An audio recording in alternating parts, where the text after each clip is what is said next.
Hey,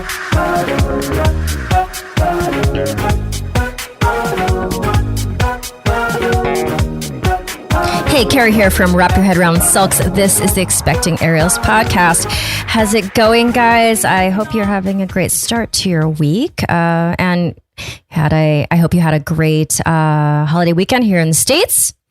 So before we get started, if you'll go to the show notes, you'll find easy links. I've got 3 awesome courses on my website. One free mini course just to check it out if you want to check out my teaching style, aerial rehab, which you can learn more about on the website, and then my flagship course as well. Go ahead and check it out there. A lot of other free resources for you guys.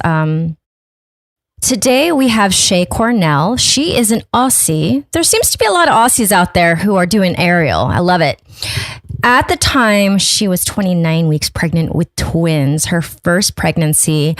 And, I reached out to the Mama's Facebook group and she was like, yeah, I think I'm a fit. I'm really pregnant. So we get to hear about the pregnancy in real time and learn a little bit about how twins are cooked in there. All right, guys, let's get started. I just looked you up and did a little reading on the Facebook page. So how many weeks pregnant are you now? Now I'm 29 weeks. 29 weeks. Okay, so this is your first pregnancy? Yes, your first pregnancy. Okay, I'm so sorry. This is Shay Cornell. You live in Australia on the other side of the world from me. Mm-hmm. And when I put out there that I was looking for diverse guests, she's like, well, I'm pregnant with twins. I was like, perfect. Never had a pregnant with twins aerialist on here ever before. So currently pregnant. So how are you feeling today? Wow, I can't believe you haven't had anybody with twins on. That's amazing. Not during, that's the very difficult timing to get. You know what I'm saying? Mm. Yeah. So how are you feeling as of now? Today I'm feeling good. I think I'm just taking each day as it comes. One day I'll feel really tired and sore and horrible. And then the next day I feel really good and energized. So yeah, it's just every day is different, especially with the twins growing so fast. Okay. So I want to start at the beginning. Was this like a surprise blessing or were you guys trying? We were trying, but we decided and then it kind of just happened very quickly. It was just kind of like, yeah, okay, I think I'm ready to be a mum now. And then it was, okay, you're going to be a mother of 2. Yeah, it's kind of, do you mind me asking how old you are? 28. 28. Okay. And I saw online that you guys got married just before the pandemic. Yes, yeah, that's right.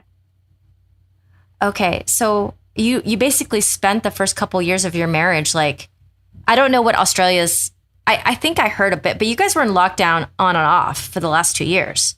Yeah, so we got married in 2019 and I was just about to turn 25.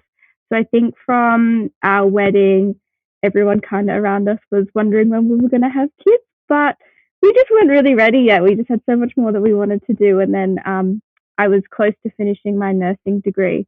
And then I just thought, okay, I think this is the right time finally. Okay. So, all right. So plan to a certain degree, but yeah, for some it happens like the first month or the first couple months. And then how did you find out you're pregnant? I think I kind of just felt like I was. Obviously, we had been trying, so I kind of was waiting for my period to come. And then honestly, 5 days before my period was even due, I just was like, I feel like I'm pregnant, and took a test and the line was there 5 days before my period, which is one of the first signs of twins. But I guess I didn't really think about it that much. Because the pregnancy hormone is super high? Yeah, that's right. Oh, yeah. Okay. And then when did you learn that it was twins? So at about 6 weeks, I was having quite a lot of pain in both sides. And I thought, oh, something is wrong. Or I just convinced myself that, something was wrong with the baby. So I organised to have a ultrasound done, and then that was at 6 weeks and 5 days. And we went in, and I was convinced that something was wrong with this little baby. Sat down, and we did the ultrasound, and the ultrasound tech just said, "Oh, your bladder is so full," because we did an external ultrasound to start off with. But your bladder is so full. I think there's 2 babies in there. And straight away on the screen, I could see like the 2 little black circles. And I think I just froze because Cam, my husband, we did talk about the possibility of having twins because he has twins all through his side of the family. However, that's just not how twins work. It's all up to the woman. It's got nothing to do with the male sperm, really. Oh, genetically? Yeah. That's okay. Yeah, so we thought, oh my gosh, we could have twins. And then I Googled how twins work. Went, oh, it's got nothing to do with you. Never mind. So we'd already joked about it. So then when the ultrasound tech said that there was twins, it was kind of like a shock, but something that we had already spoken about, which was really funny. Oh my goodness. Okay. Is there anything about, well, the thing is you've only had one. This is your only pregnancy. So I guess you have nothing to compare it to. Yeah. Right. Can you talk about first trimester? I think to start off with, well, we only had like 2 weeks of thinking that we had one baby. So I'm really thankful that we did find out so early because it did take a lot of adjusting to firstly think, the fact that number 1, I'm having a baby. Number 2, I'm having 2 babies. And that, everything that I thought my pregnancy would be, it wasn't going to be. Because I think one of the first things you get told is how high risk twins would be. Which, important to note, my type of twins is called, I think in America they call them die-die, or here in Australia we call them DCGA, which basically means that they're 2 different pregnancies. So they have 2 sacs and 2 placentas, so they don't share anything. So they're actually really kind of safe twin. Essentially, I just released 2 eggs. Yeah. Oh, so they're not. Does this have anything to do with fraternal, like? Yeah, or is it like literally just 2 babies in there, and they're going to have whatever DNA are in those sperms? Yeah, so that's right. They're called the fraternal twins or non-identical twins. But in my case, they have separate everything, which is really nice and safe for them. I guess I didn't know any of this. So amniotic fluids not being shared. No, that's right. Yeah, literally 2 eggs, which is so crazy. Okay, I know nothing about this. Is this rare? No, it's how twins can come in all different kind of, configurations, but like the most high risk one would be identical twins. That is when the cell or the egg split really early and they share the same placenta and share the same sac. And obviously that's when all that twin to twin transfusion can happen and they steal from each other and the placenta can, give more energy to one baby. I didn't know any of this either. So when people ask if twins are on either side of the family and I say they're on Cam's, they say, oh, that's where it came from. And I have to say, well, no, Cam didn't release 2 eggs. I did.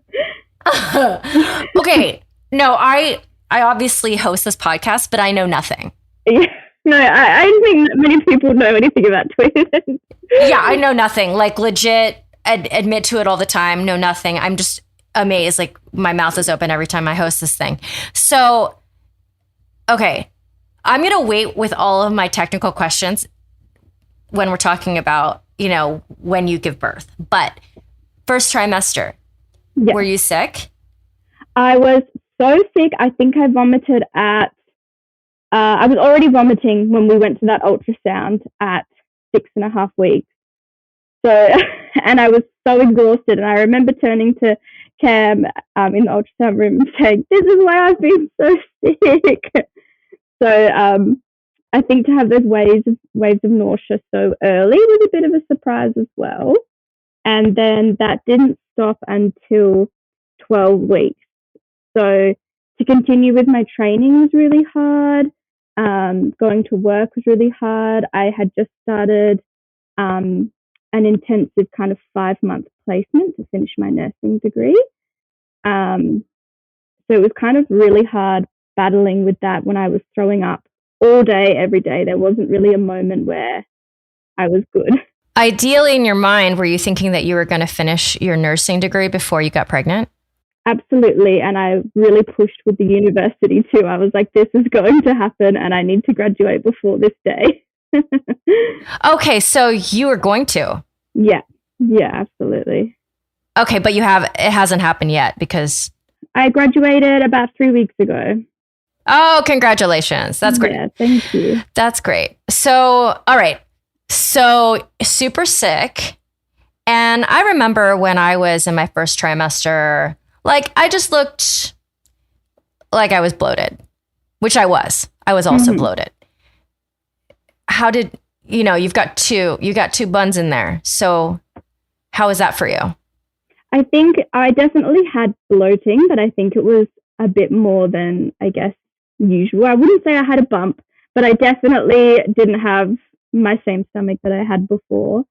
And already my body was kind of protecting those little babies, like my abs around my pubic bone and my groin was so tight already that when I was trying to do any sort of back bends or kind of movements that involved my abs during my training, I could feel already that my body just did not want to do them.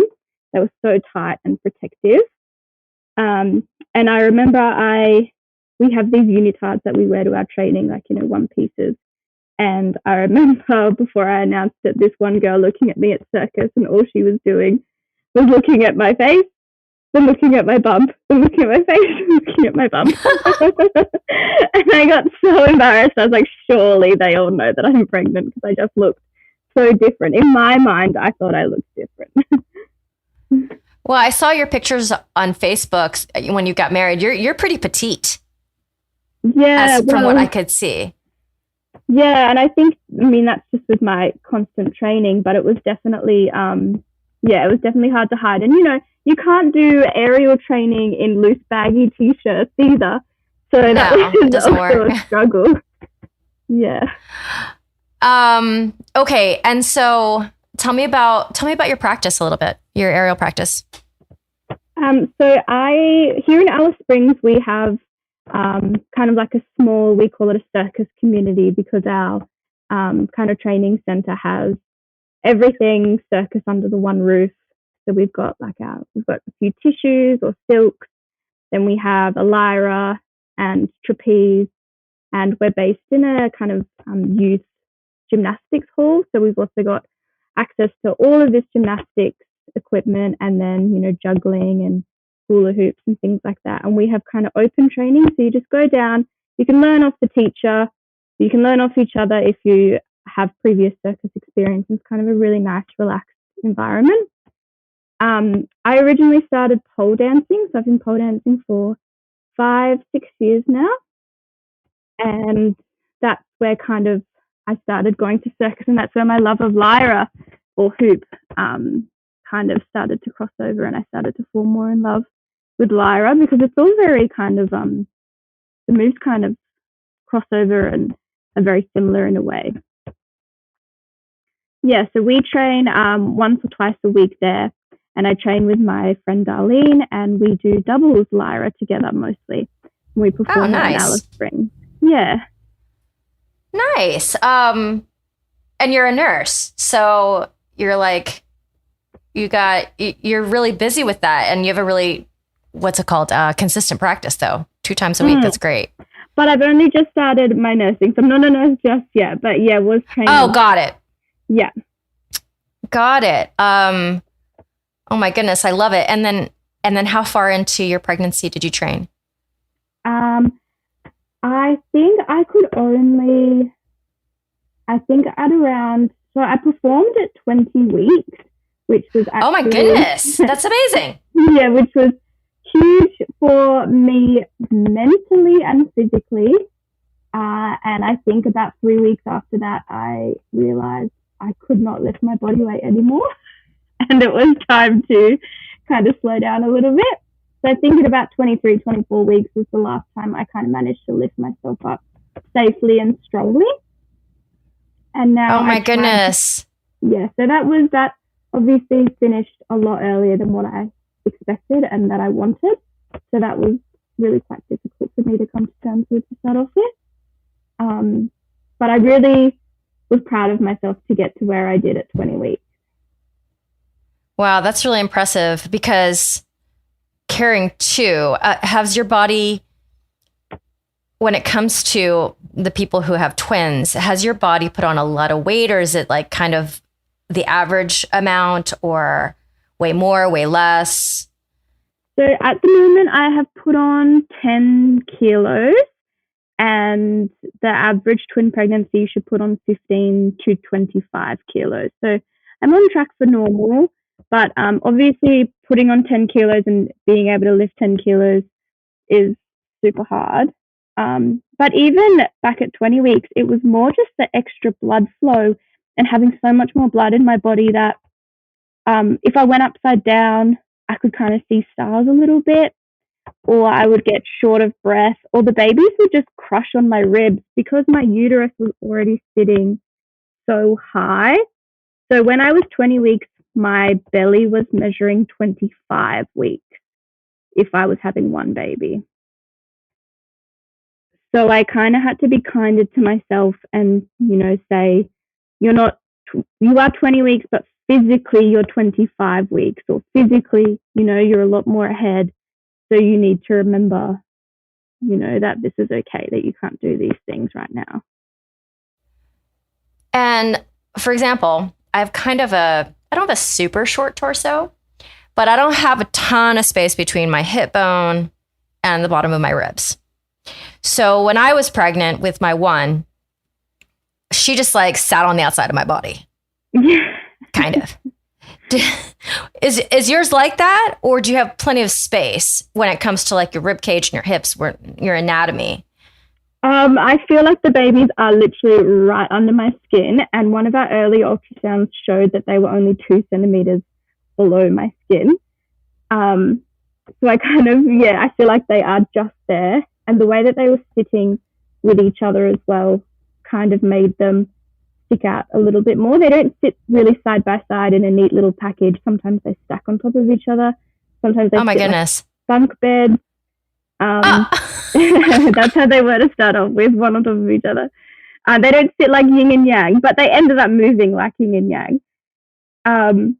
But yeah, they were definitely always kind of poking out, and it was something that I really had to be cautious with my Lyra training, but also Darlene and I have started to do a lot of doubles acro on the floor, and that was also like a struggle. Like, okay, well, I can't, if you do kind of poses where her feet are in my hip bones, like we couldn't really have that a lot because of the toes. Okay, are you the flyer? Yeah, I'm the flyer most. Yeah. Okay, I was gonna say that's probably better than if you were the base. I mean, I'm impressed because what you're just explaining to 20 weeks, it's still quite impressive. Okay, so into your third trimester, it's on and off. Sometimes you feel great, sometimes you really feel tired. Do you have, if you don't mind, we don't have to talk about it either if you don't want to, but do you have a birth plan in mind, or is it kind of like whatever happens, happens?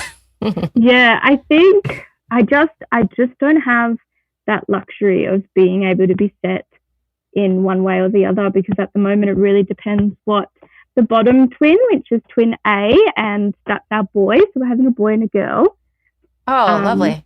Which is, really nice. So twin A is the one that's always going to be sitting basically on top of my cervix, and his position would never change. They'll never swap. He'll always be sitting at the bottom. And if he is not head down and ready to go, then I can't have like a vaginal birth. I'll always have to have a Caesar. And at the moment he is sitting breech. So if he stays breech, then I don't get that choice. However, if he does move head down, then I can see if they want to come spontaneously or be induced. They don't really mind what twin B does because they can kind of manipulate them, or just pull them out breech. Okay, so I assume that you've learned all this from your doctors and such, but here's my question. With twins, like, what happens if baby B's amniotic fluid breaks before A? Then I will have to have a Caesar. Yeah. Okay. No matter what, like all the, there's probably a lot of scenarios, but mostly they would just point to C-section. Yeah. People choose C-section just because it is the safest with twins, but also they only let you go to 38 weeks. Or I think it's something like 60% of twins just come early spontaneously by themselves. So it's really just like a waiting game. So we just want to be ready by at least 32 weeks and just see what my body decides to do, or if these babies want to stay until 38 weeks. And then when I get to 38 weeks, I can decide which way is best. The main thing for us is that they stay in until 31 weeks. Otherwise, I'd have to be flown 2 hours down south to the next biggest hospital. Okay. Are you not in a populated area in Australia? No. So I'm right in the middle of the desert, and we're about 5 hours away from Uluru or Airdrop. Oh my goodness. How did you find yourselves there in the middle of the desert in Australia? That's just where my partner, he grew up here, and my mum moved here for a small bit during school, so I moved with her and I met him there, so about 12 years ago. And we've just decided to stay here since. Okay, I love it. All right, so birth plan out of your hands, but you sound okay with it. I think that a lot of, especially me too, I had to be on pelvic arrest after 20 weeks. You know, it's like the doctors kind of give you the like the facts, and you're like, okay, well, that's not how I planned it, but okay, whatever's best. Yeah, exactly.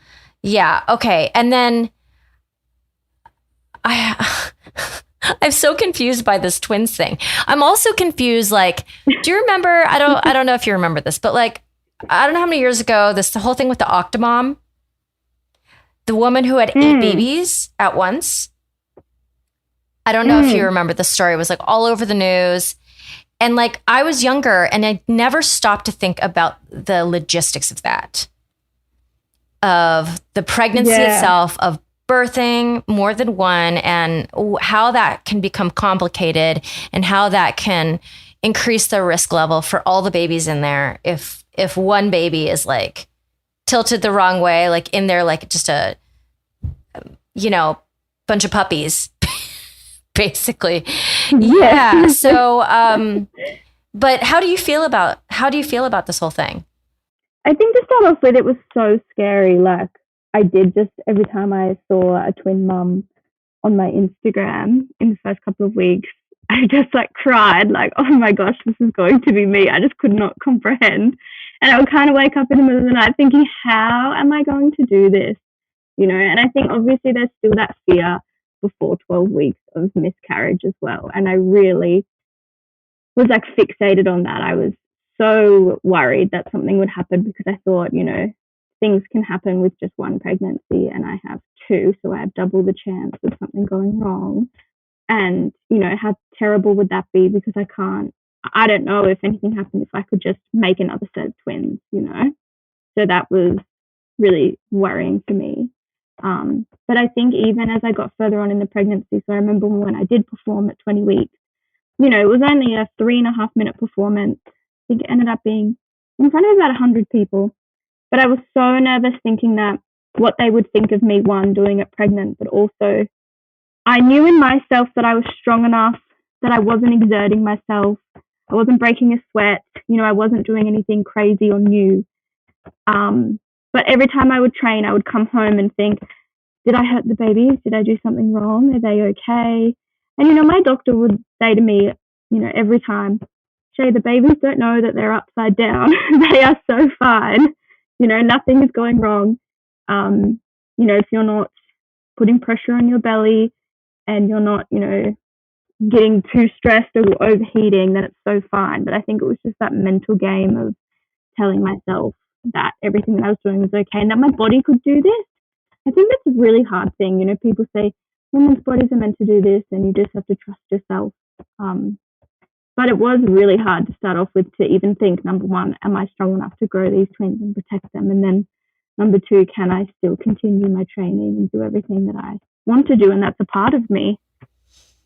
Yeah, it's very a unique circumstance for all of us women who are, trying to balance that, because anyone else who's not in our shoes, they don't really know. And it sucks, because a lot of people's fears just get projected on top of other people. And it's 100%. That's really what I felt. It's really frustrating. Yeah, I had so many people saying, oh, you're so naughty for still doing that. I can't believe you're still going up that high. And, and I was like, in my head, I was like, well, this is actually it's one of the safest things that I see. I'm not doing anything new. In fact, I'm really going back to basics. And I always have Darlene with me in the air, who I trust with my whole life and my baby's lives. So I don't know, it was hard I think their fears definitely crept into mine a little bit. But then when I got off the stage at 20 weeks and people were cheering and clapping and saying, I can't believe you did that pregnant, I don't know, it made it all worth it in the end, that's for sure. Yeah, I mean, that's super badass. And the only person who's really going to know if that's okay is you, because you're feeling your body. There are things that I stopped early on because I was like, this does not feel right. And I'm sure you had those things as well. Just interviewed, Samantha Manu. She's also an Aussie. Oh yeah. Yeah. She just had her baby, I believe. But I'm just so excited for you. And the last thing I wanted to ask you, which I think is more relevant after you have the kids, because I went through a really, I don't know if I want to call it an awkward transition, but that transition of becoming a mom from your identity standpoint. You're pregnant, but you're still you're not a mom yet. And then you just get thrust into it. And it was such a challenge for me. And then other women, they just kind of smoothly make that transition and it's not as bumpy. So I would imagine that having two versus one, it might add more to that. The other thing is I just like the sleeping thing. When I think about people who have twins, because my bean didn't sleep well at all. So I cannot imagine having to get one of her who doesn't sleep well down. And then you still have a child that's awake. But people have twins and triplets all the time and they survive. I just I think about that from my perspective, because my child, she only slept through the night after 18 months or something. Whereas other people have kids and they're sleeping 12 hours a night in the first month and a half. And I'm like, I don't know who you are. This is so confusing to me because I never experienced that. So I will be asking you that question later, but just the idea of identity, do you have any thoughts on that before, now that you're in your third trimester? I think I've been kind of grappling with that since even I stopped circus or stopped being able to physically do the things that I wanted to do. Even just going for walks, it's really hard to see that side of yourself kind of change.